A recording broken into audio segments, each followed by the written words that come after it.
நிறைய பேர் தியானம் பண்ணி இல்லத்தரசியாக இருக்கிற பெண்மணியோ ஆண்களோ பெரிய சக்ஸஸ் பண்ண முடியாத இருக்கிறதுக்கு முக்கியமான காரணம் அந்த லேயர் உங்களுக்கு இன்னும் ஓப்பன் ஆகலை. ஓப்பன் ஆனால் இயற்கையாகவே எங்களை மாதிரி ஒருத்தரை பார்த்ததுக்கப்புறம் எந்த இடத்துக்குள்ளே போகணுமோ அந்த இடத்துக்குள்ளே நீங்கள் போக வச்சிரும். உங்களுக்கான சூழலை உருவாக்கும். அதுக்கான காலம், அதுக்கான நேரம், அதுக்கான சூழல், அதுக்கான வயசு, அதுக்கான ட்ராக்கு, அது எல்லாமே வரும். அந்த பிறப்புலே அந்த கருவிலே ஒரு நரம்புலேருந்து ஒவ்வொரு எலும்புலேருந்து இவன் நாளைக்கு என்னவாக உருவாக போகிறாங்கிறத அந்த வளர்ச்சி அந்த சீர்தோசனத்தில் கொடுக்கப்படும். இந்த உடலில், என்னுடைய உடலில் முதுகு தண்டுவாக இருக்கட்டும், நரம்பு மண்டலங்களாக இருக்கட்டும், இது எல்லாமே என்னுடைய உடலுக்கு இந்த தியானத்துக்கு என்ன தேவையோ, தியானத்தில் ஃபியூச்சரில் அந்த வெப்பத்தை தாங்கக்கூடிய, அந்த சூழலை தாங்கக்கூடிய அந்த வாய்ப்பை இவன் பெறணுங்கிறதுக்காக அது இயற்கையாகவே அப்படி தான் உருவாக்கப்பட்டது.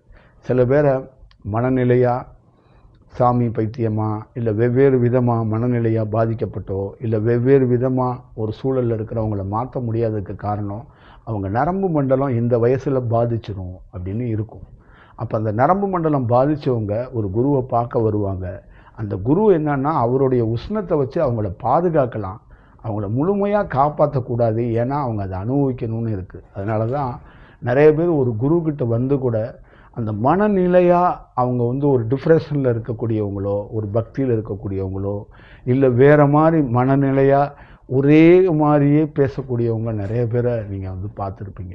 அவங்கள நம்ம மாற்ற முடியாததுக்கு காரணம் என்னென்னா அந்த நரம்பு மண்டலங்களில் இருக்கிற மாற்றங்கள் என்னென்னா இப்படி அவங்க அனுபவிக்கணுங்கிறது தான் இருக்கும்.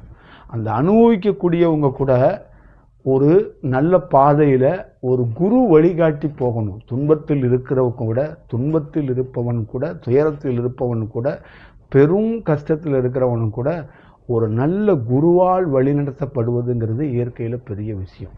அப்போ பெரும் துன்பம், பெரும் துயரம், ஆனால் உனக்கு ஒரு குருவை தர்றேன், அந்த துன்பத்திலையும் துயரத்திலையும் நீ நிச்சயமாக கடந்து போவ.